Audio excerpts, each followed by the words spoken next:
வணக்கம். உங்கள் கையில் நாட்காட்டி சேனல் உங்களை வரவேற்கிறது. எங்கள் சேனலை சப்ஸ்கிரைப் செய்யுங்க. வாங்க வீடியோக்குள்ளே போகலாம். இன்றைய தலைப்பு, இருக்கும் இடத்தை விட்டு இல்லாத இடம் தேடி எங்கெங்கோ அலைகின்றார். ஒரு காபி கடையின் உரிமையாளர் அன்றைய நாள் முழுவதும் மிகவும் பிஸியாக இருந்தார். அன்று சனிக்கிழமை என்பதால் அவருடைய கடையில் கூட்டம் அதிகமாகவே இருந்தது. வாடிக்கையாளர்கள் அதிகமாக காணப்பட்டனர். காலையிலிருந்தே அதிக வேலையில் இயங்கிக் கொண்டிருந்தார். மாலையில் அவருக்கு தலை வலிப்பது போல் உணர்ந்தார். நேரம் போக போக அவரது தலைவலி மோசமாகியது. தலைவலியை போக்க வலி நிவாரணி மாத்திரை வாங்குவதற்காக அத்தெருவில் இருந்த மருந்தகத்திற்கு சென்றார். மாத்திரையை வாங்கி விழுங்கி நிம்மதி அடைந்தார்.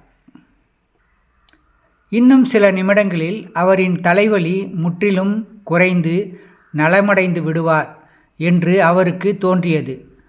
மருந்து கடையை விட்டு வெளியே செல்லும்போது யதார்த்தமாக விற்பனை பெண்ணிடம், "உங்கள் மருந்து கடையின் உரிமையாளர் எங்கே? அவர் இன்று கேஷ் கவுண்டரில் இல்லையே" என்று கேட்டார். அதற்கு அந்த பெண், "ஐயா, அவருக்கு தலைவலி வந்து மிகவும் அவஸ்தைப்பட்டார். அவருடைய தலைவலியை போக்க உங்கள் காப்பி கடைக்கு சென்றிருக்கிறார். உங்கள் கடையில் ஒரு கப் சூடான காப்பியை குடித்தால்தான் அவருக்கு தலைவலி தீரும்" என்று கூறினார். அந்த காப்பி கடை உரிமையாளர் வாயடைத்து நின்றார். நம்மிடம் இருக்கும் ஒன்றை நாமே வெளியில் தேடுகிறோம். இது எவ்வளவு விசித்திரமானது! ஆனால் இதுதான் உண்மை. இதேபோல் நம்மில் பலர் மன அமைதியை தேடி பூமியில் எங்கெங்கோ அலைகிறோம். இறுதியில் அமைதியானது நம் இதயத்திலும் மனதிலும் எல்லா நேரங்களிலும் நமக்குள் இருப்பதை நாம் உணர்ந்து கொள்கிறோம்.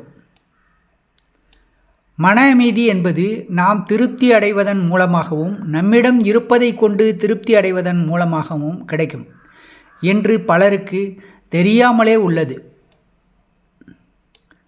இதை புரிந்து கொண்டு நடந்தால் உங்கள் வாழ்க்கை உங்கள் கையில். வாழ்க வளமுடன்.